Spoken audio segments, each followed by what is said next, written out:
Good afternoon, welcome to Meets Rod Shop. I'm Jason. Today I got my 70 Mach 1 Mabel up on the lift. As you can see, we need to change out some bushings. We're going to change out the bushings and the leaf springs. We're going to change out the bushings and the control arms, sway bar brace, sway bar end brackets and all that. So when you're getting on the car, you can feel the rear end moving around a lot. So number one, I wanted to check the bolts, see if they're tight. They are. But when you get in there and look at the bushings that are currently in the shackle and also in the leaf spring eyelet in the ends, they're pretty rotten. I'm not sure that they're from 1970, but they're definitely pretty bad anyway. So, but I'll show you. I'll put a quick pic up there, at least try to show you where the you can see the bushings kind of all crumbling and coming apart. So while I've had this thing on the lift for the transmission, I figure I might as well go ahead and let's do some bushings as well. So come along, we'll knock this out real quick. Well, I say real quick. With me, a 15-minute job becomes about a 6-day job. So we'll knock it out anyway. Come on, let's go. All right, looking up in here, hopefully you can see it, but you see how crumbly that bushing is? Yeah, it's flaking and coming apart. Both sides, so that's your shackle portion. Then you'll come in here, you're gonna look at the eyelet end. Those don't look too terribly bad, but yeah, they're pretty cracked. I wouldn't trust them. So let's go ahead, let's check out the other side, same thing. You can see it's pretty crumbly. And I'm sure that this end is as well. Yeah, they're pretty nasty. So let's go ahead and change those out. One thing I want to point out, if you're using a two-post lift like me, you got to be careful when you're putting pressure on either the rear end or the front of the car pushing up. You don't want to tip the car off the lift. You don't want to put too much stress on the lift in one end or the other. So I've got as you can see, I've got a bar jack up at the front of the car up against the core support that will stop me from putting too much pressure on the front end. I'm going to try and change these bushings out one at a time instead of dropping the whole rear end and doing all four at once. So we're going to see if we can't go one at a time here. Let's start on the driver's side. All right, you see I got a pole jack underneath the front of the leaf spring. I got to take the nut off the shock, because the shock's stopping the rear end from coming down more. So I'm going to pull that shock nut real quick, and then this bolt that goes through and holds the eyelet end of the leaf spring, it's 3/4 inch on both sides. So then I'll back that bolt out and see if we can't drop this leaf spring down to where I can get that bushing out right here and stick it back in there. Let's give it a whirl. All right, the bottom of my spring is a 1/2 inch bolt.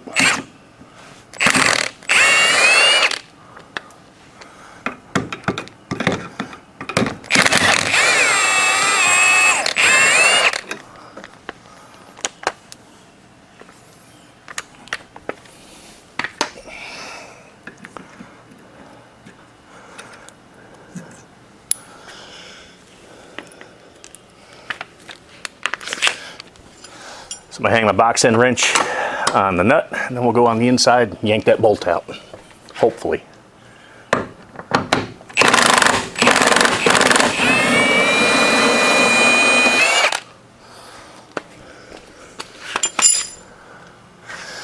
Now we're gonna take a drip punch and we'll run it through the shackle, we'll run it through the eyelet and push that bolt all the way out. All right, the bolt's out. Inspect it, make sure it's not worn along the shank. This bolt's in pretty good shape. I don't see any heavy wear spots. We can reuse this. Now I'll go ahead and we'll lower this pole jack and we'll pull that eyelet end of the leaf spring down and we'll get the bushing out.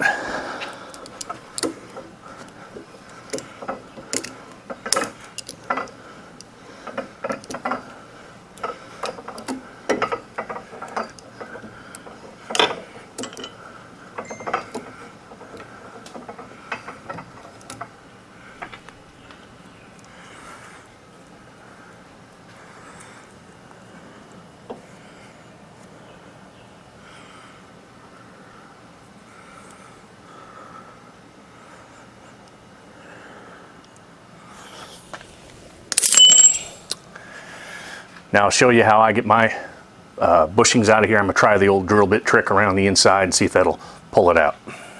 All right, so how I'm pulling the bushings out is I'm actually using a Maximum Motorsports. This is a tool I use to pull the bushings out of the 8.8 inch rear end on my Mustang. I've got an old shock bolt, or excuse me, an old tie rod end bolt in here. And so I got a big washer on the back side of this thing. It's got a big cup here. We're gonna tighten it down and hopefully it'll pull that bushing right through the eyelet. Let's give it a whirl. If you are doing this, you want to make sure you use a lot of anti-seize on the washers, on the nut, on the bolt, everything else, because it's going to create a lot of pressure, a lot of heat, and it will help not gall anything by doing this. So let's give it a whirl.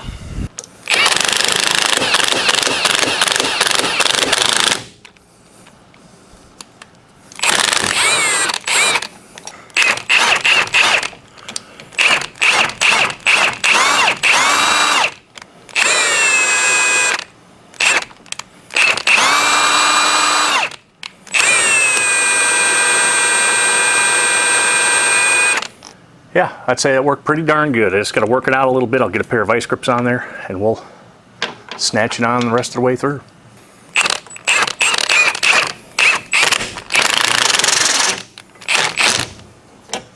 Oops, stripped it out.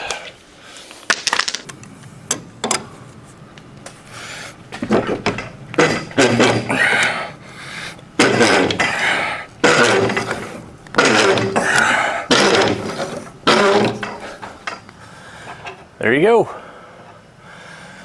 Bushings out. All right, there we go. We got the bushings out. Or bushing out, excuse me. All right, just for information, I'm using the Hyperflex. It's 4-18111G. So that's 4-18111G. And when you pull out this metal bushing with the old original metal collar that's on it, or metal case, I guess that's on it, you don't put that metal case back in, or the metal covering on it. You got to pull the whole thing out. So you're putting urethane bushings in here. You really need to apply a lot of grease to these things. It should be covered in grease. And you also have to reuse, excuse me, it comes with a new metal sleeve that slides into these when you put them in there. You'll want to grease all of this. You want to use a good solid grease on the bushings, on the outside of this, and then what I'll do, especially in northern states, when I slide the bolt back through there, I'll use a lot of anti-seize on that. That way it doesn't lock into the steel bushing. So we'll go ahead, we'll grease these up, we'll press them in there. You can use a C-clamp, or if you can't get them in by hand, use a C-clamp to press them in there, and then you'll press the sleeve in as well. I know the kit comes with the grease, but I just usually use regular old disc brake grease, and I'll coat these up real well.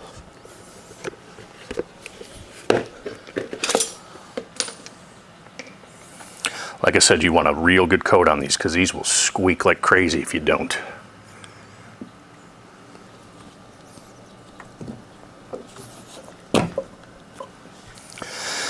And just so you know, this will cause your car to ride a little bit more harsh, but I don't mind too much. So, all right, as you can see, there's a good liberal coat of grease on there.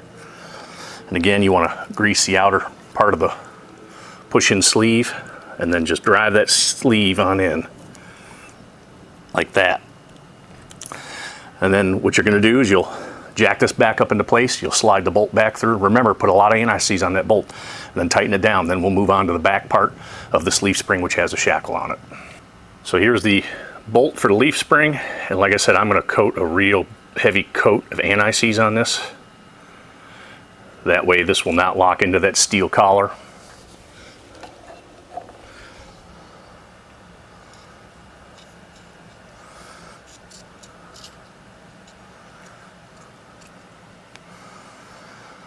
Luckily in the southern states I don't have to worry about rust or anything like that, but I don't think too many of you are driving your 70 Mach 1 or 70 Mustang or whatever you may have in the wintertime up there. So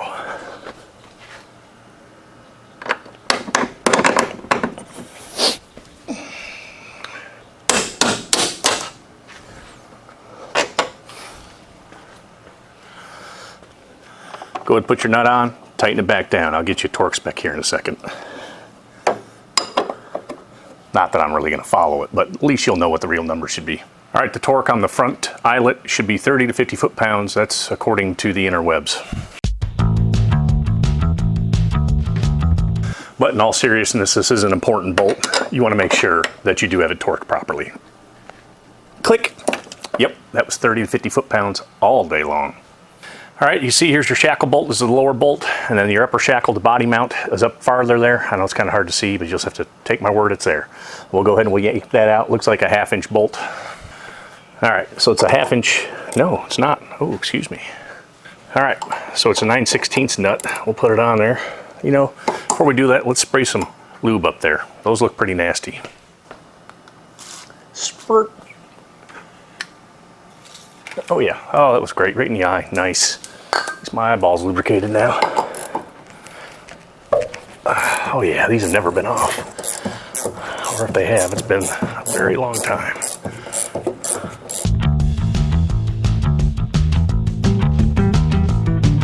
Take your nuts off. Not your nuts, take the car's nuts off. Slide that off. You're gonna slide the end of the shackle off. Now this may be kind of tricky getting this in and out of here. You may have to put a little pressure on it, see which way it wants to go to come out. It's probably going to be a little tough. May get a little pry bar action up in there. All right, well, let's see how this goes. I'm sure it's not going to go well. Hey, that's nice. Let's see if we can get this one to move. Oh yeah, this thing's seized in there. Nice. Let's knock the camera over. All right, let's try and put you back up in there. I can't see nothing. Ooh, don't hit the body work. There we go. That helps. Yeah, get crazy with it. So now, how does that? Why would they have done that? Houston, we have a problem. All right, so if you can't see here, what we're running into on this, it's kind of hard to see, but get you up in there. Look at that. The shackle is running into the frame rail. Lovely. I like it. Not really. All right, so we're going to have to get creative on getting this out of here. Going off camera.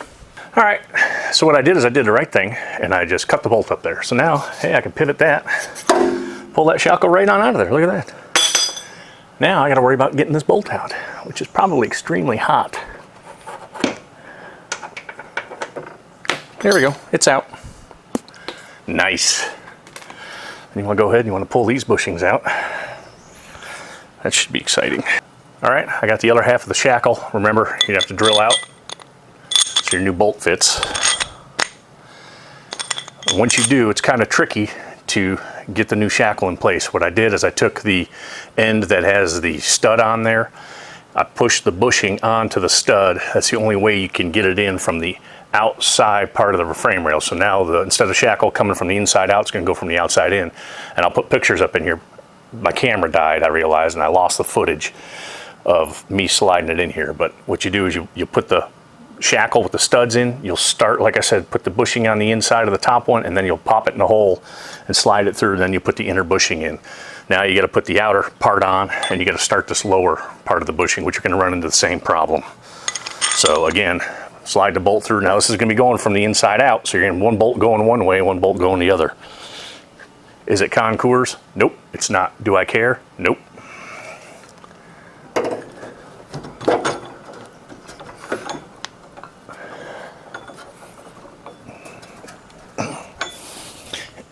Don't forget to put your anti-seize on it, like I just did. Lots of anti-seize. Don't be scared of the anti-seize. Anti-seize can't hurt you. I guess if you eat it, it can. Don't eat the anti-seize, people.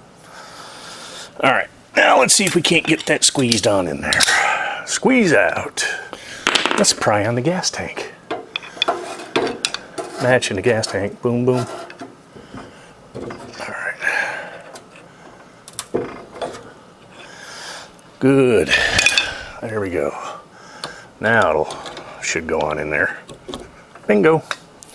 Bingo, bango, bongo. All right, now go ahead, spin your shackle up. You want to lift the leaf spring back up to where it lines up, and then go ahead and put your shackle back together.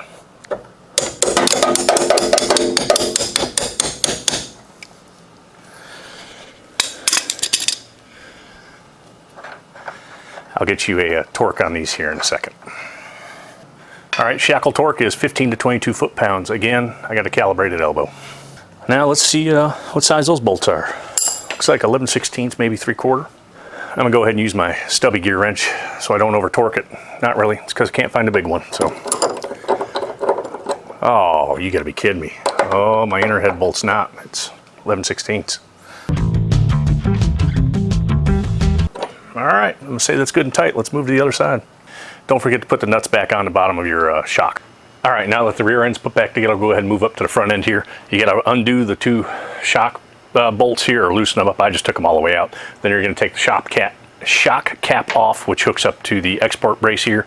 You'll disconnect that, you'll pull the shock out, and then you'll compress that upper spring. So let's go ahead and get that shock cap off. Mine is a 9/16, and they say you wanna do it with pressure on the wheel. That way your shock presses up, and I didn't, so.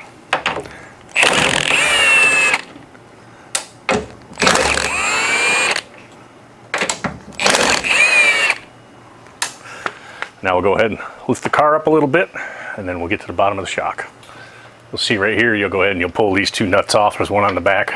You come up through the bottom, and one here. Should be 9/16 1/2 inch. Go ahead and lift your shock up. Take off your top of your export brace. And now what we have to do is we have to go ahead and we have to retract the spring up into the pocket. Now that we have the shock out on the passenger side, we're going to go ahead and we're going to change the sway bar bushings, and we're going to change the sway bar end. The sway bar on my 70 Mach 1 is a 15/16 sway bar, and I am using Scott Drake C5ZZ-5486-E sway bar bushings from Scott Drake. First things first, you can see here, here's the sway bar actual clamshell. It looks like it's about a 1/2 inch nut, maybe a 1/2 inch 9/16 bolt on the other side, so we'll go ahead and we'll undo these. You're gonna have to hold it from the back side.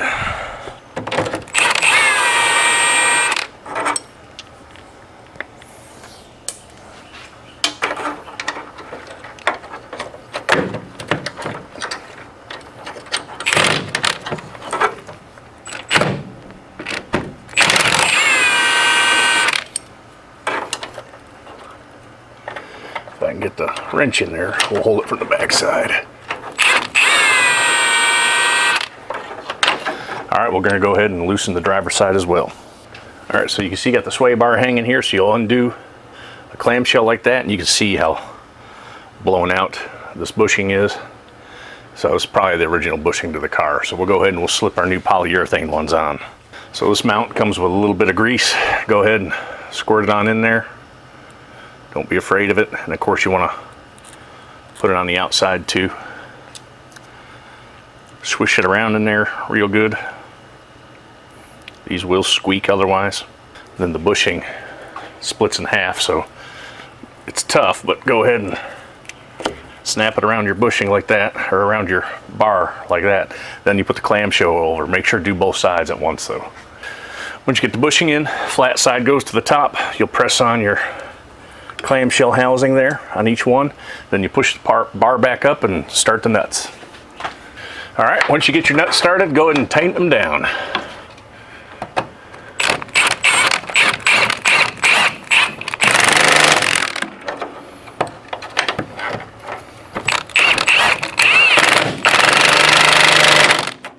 All right, so your sway bar clamshells are done. They're tightened up. We're good to go there. Now we'll go ahead and we're going to change the end links, which are here. I'll try to get a better light for you. So as you can see, here's the sway bar end links. You got the bolt that comes through, hits on the bottom. We'll go ahead and we'll yank that out, and we'll switch out those bushings on the end there. Okay, so here's the end link. You got the bolt on top, looks like a 1/2 inch 9/16, then you got the nut on the bottom. On mine, it is a 1/2 inch. That doesn't mean yours will. It maybe have been changed out throughout the years. I know mine has. On top, it's a 9/16.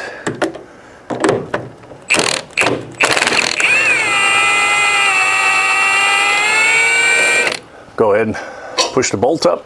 You're going to lose everything. Try and get my arm out of the way. So pull the bolt out.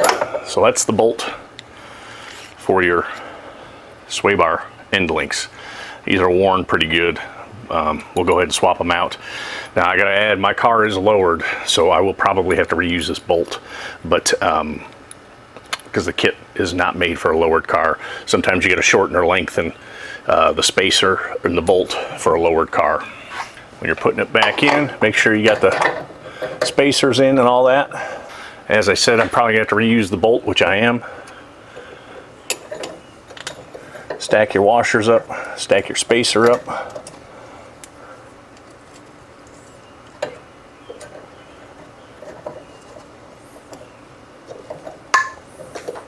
Don't drop nothing. I have no idea where that went. Then underneath, gotta make sure and put your spacer back in. And then go ahead and tighten it back up. These you don't want to squish down. You don't want to nail them too hard, just till they got a good solid pressure. That's usually about all you need right there, and then that should be good. We'll go ahead and move over to the other side. All right, now that we have the sway bar end links changed, we have the sway bar bracket mounts changed. We're going to change this.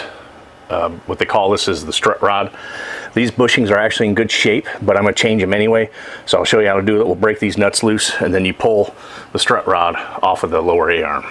All right, so the strut rod, the end bolt, end nut is 1 inch in diameter. The inner is 1 1/8 according to my wrench size.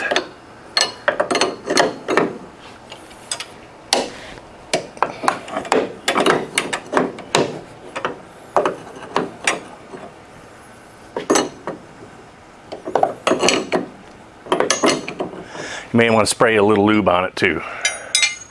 Just go ahead and back the strut rod nut off, and then we'll unbolt it from the spindle. It's going to take a minute.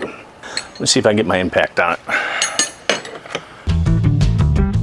All right, once you get the nut off, you're going to go ahead and you're going to pull these studs here, and they look to be about 5/8, maybe 11/16, 3/4. All right, the strut rod nuts on the bottom of the A-arm, mine are 3/4 inch.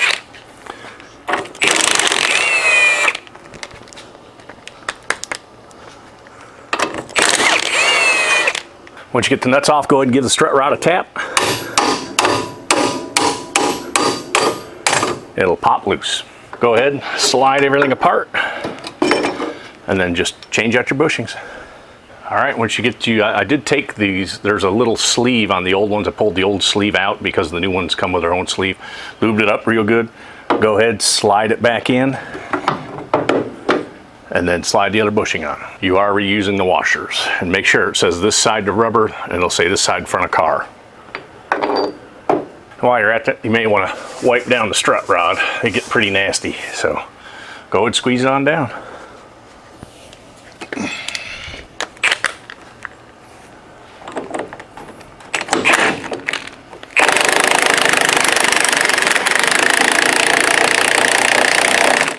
Once you got the front nut on, go ahead and put on your lower nuts.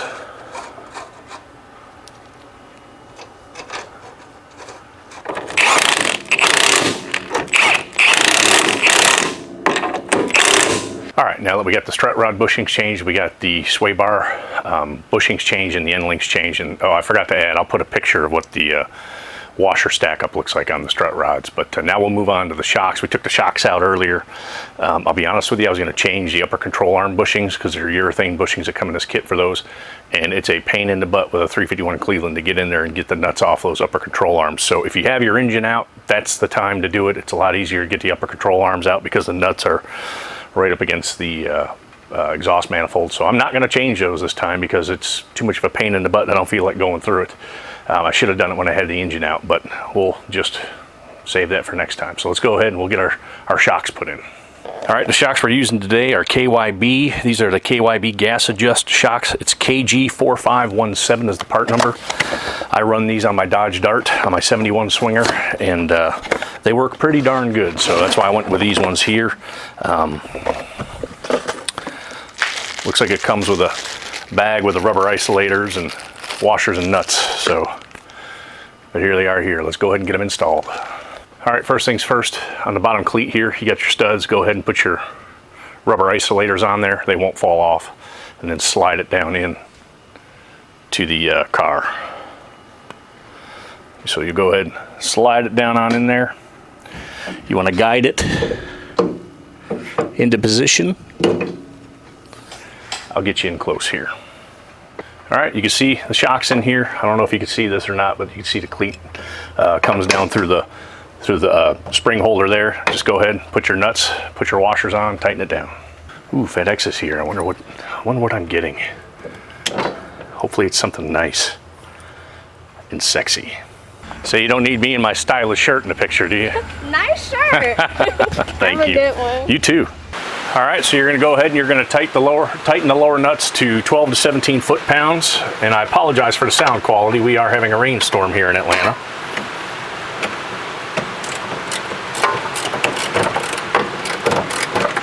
Oh, looks like it's 1/2 inch. Lovely. Let's try this again. 12 to 17 foot-pounds.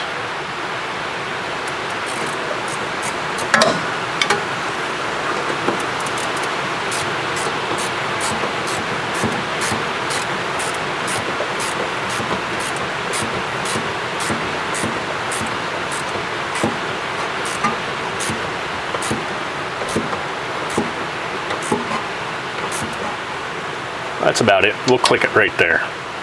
All right, now that we got the car back on the ground, you can see the shocks up. We'll go ahead and put the cap on the export brace.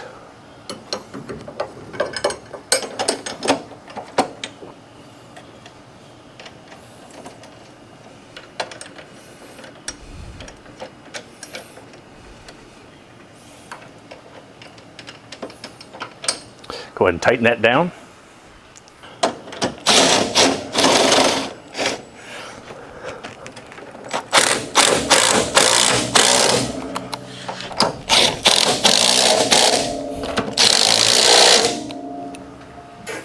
And then there's one of two ways you can do it. You can either lift the car back up so that the shock top mounts back down on top of the export brace, or just push it down and tighten it down. Since I got a lift, I'm just gonna lift the car back up and we'll do it that way. All right, once you got the bolts started, go ahead and tighten them down by hand.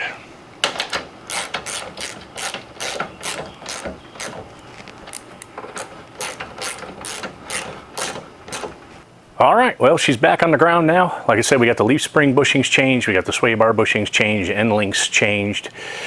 What else? What other bushings did we change on here? Oh, we changed the strut rod bushings on there. And like I said, I'll get a picture of them, or at least show you a stack up of how the washers go, because the bevel goes towards the back of the car on both of the washers on there. Might be a little bit confusing. So, but anyway, we're done. It's just a real short, quick video. I've still got a bunch of stuff I need to do to this. I still need to get the exhaust put on. I need to change the rear gears. That's coming up. And then I got to get those Dakota digital gauges installed, which hopefully I'll do that tomorrow. We'll see what the weather has in store for us, and whether or not I feel like getting up and working out here. But anyway, appreciate you checking out the channel, checking out the video. Remember, keep your head up and your stick on the ice.